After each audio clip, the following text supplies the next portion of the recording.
आज का विषय है छत्रपति शिवाजी के राज्याभिषेक में गागा भट्ट की भूमिका।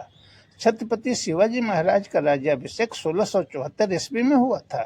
यह केवल एक राजकीय अनुष्ठान नहीं था, बल्कि वह तत्कालीन सामाजिक धार्मिक व्यवस्था, ब्राह्मणिक स्वीकृति तथा राजनीतिक वैधता से गहराई से जुड़ा हुआ एक जटिल ऐतिहासिक प्रसंग था।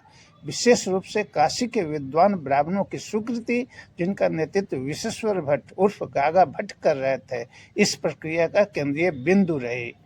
ऐतिहासिक स्रोतों से यह स्पष्ट होता है कि शिवाजी के मुंशी बालाजी आवजी ने काशीवासी विश्वेश्वर भट्ट उर्फ गागा भट्ट को पर्याप्त धनराशि प्रदान कर अपने पक्ष में किया। यह प्रयास आकस्मिक नहीं था, बल्कि सुनियोजित राजनीतिक धार्मिक रणनीति का हिस्सा था। शिवाजी के कम्युनिस्ट राज्याधिकारियों को गागा भट्ट एवं उनके सहयोगी ब्राह्मणों की स्वीकृति प्राप्त करने के लिए अत्यधिक शक्ति, श्रम, समय और धन व्यय करना पड़ा। मराठा इतिहास के सुप्रसिद्ध विद्वान सुरेंद्र नाथ सेन ने अपनी कृति शिव छत्रपति खंड 1 टिप्पणियां एवं परिशिष्ट संख्या 2 में लिखा है कि शिवाजी के दूत को गागा भट्ट और उसके सहयोगियों की स्वीकृति पाने के निमित्त मनावन करने के निष्फल प्रयासों में व्यर्थ ही 6 मास से कम समय नहीं लगाने पड़े। यह कथन इस तथ्य को रेखांकित करता है कि ब्राह्मणिक स्वीकृति सहज या स्वाभाविक नहीं थी, बल्कि लंबे और कठिन प्रयासों के बाद ही प्राप्त हो सके। अंततः गागा भट्ट शिवाजी के पक्ष में सहमत हो गए। अपने साहसपूर्ण किंतु दरबारी सिद्धांतों के समर्थन के बदले गागा भट्ट को मोटा पारिश्रमिक प्रदान किया गया। साथ ही उन्हें शिवाजी के राज्याभिषेक में प्रधान पुरोहित के रूप में कार्य करने हेतु महाराष्ट्र आने का औपचारिक निमंत्रण दिया गया। शिवाजी एवं उनके समस्त राज्याधिकारी 17 से कई मूल आगे बढ़कर गागा भट्ट का स्वागत करने गए, जो इस बात का संकेत है कि उनकी भूमिका को कितनी राजनीतिक धार्मिक महत्ता दी जा रही थी। गागा भट्ट और उनके सहयोगी ब्राह्मणों पर लाखों रुपए व्यय किए गए। कई महीनों तक भव्य स्तर पर राज्याभिषेक की तैयारी होती रही। भारतवर्ष के विभिन्न प्रांतों से पंडितों को आमंत्रित किया गया। ऐतिहासिक विवरणों के अनुसार लगभग 11,000 ब्राह्मण, जो स्त्री पुत्रों सहित लगभग 50,000 की संख्या में थे, रायगढ़ दुर्ग में उपस्थित रहे और 4 महीने तक शिवाजी के खर्च पर मिठाई, पकवान एवं अन्य भोज पदार्थ ग्रहण करते रहे।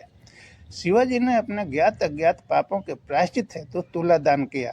इसमें सोना, चांदी, तांबा सहित 7 धातुएं, उत्तम वस्त्र, कपूर, नमक, मसाले, घी, चीनी, फल एवं अन्य खाद्य पदार्थ शरीर के भार के बराबर दान किया गया।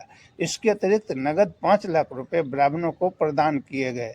राज्याभिषेक के अवसर पर कुल मिलाकर कई लाख रुपए दान दक्षिणा में व्यय हुए। मराठा इतिहास के प्रख्यात विद्वान सर जी.एस. सरदेसाई ने मराठों का नवीन इतिहास new history of the Maratha पृष्ठ 212 पर लिखा है कि प्रधान पुरोहित गागा भट्ट को मूल्यवान वस्त्रों और आभूषणों के अतिरिक्त 1 लाख रुपए नगद प्रदान किए गए। सहायक पुरोहितों को उनके पद के अनुसार 5,000 से 25 रुपए तक नगद मिले। इसके अतिरिक्त वहाँ एकत्र तपस्वियों, भिखारियों, कंगालों और दरिद्र वर्गों को भोजन एवं अनेक प्रकार की सुविधाएं प्रदान की गईं।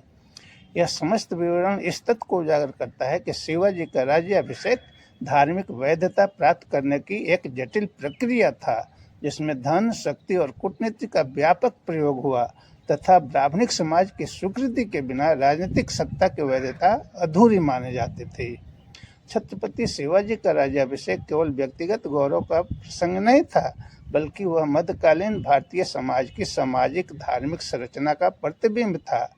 गागा भट्ट की भूमिका और उस पर किया गया अपार व्यय यह सिद्ध करता है कि मराठा सत्ता को वैधानिक एवं सर्वमान्य स्वरूप प्रदान करने हेतु शिवाजी और उनके प्रशासन में कोई भी साधन शेष नहीं छोड़ा।